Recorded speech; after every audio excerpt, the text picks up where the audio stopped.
تصدقي ان العرافة قريت لي الطالع في مرة وقالت لي اني هتجوز اميرة فرعونية جميلة، والظاهر كده ان عندها حق. انا شيماء خميس ودي حكاية على المشي.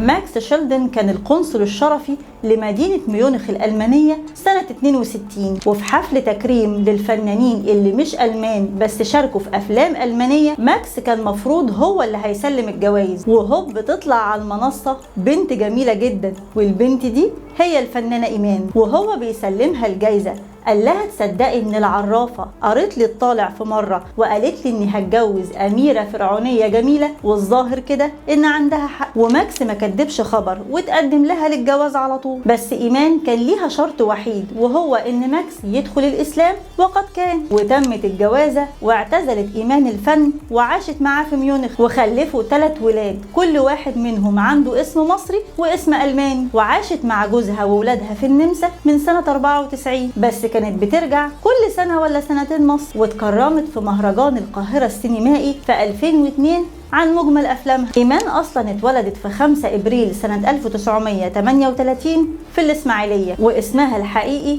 ليلى هلال ياسين، بس فريد الأطرش اختار لها اسم إيمان وهم بيصوروا فيلمها الأول عهد الهوى سنة 1955، واللي ناس كتير ما تعرفوش إنها اتجوزت من فؤاد الأطرش أخو فريد الأطرش قبل ما تتجوز من ماكس شيلدن. الله يرحم الفنانة الجميلة المعتزلة إيمان.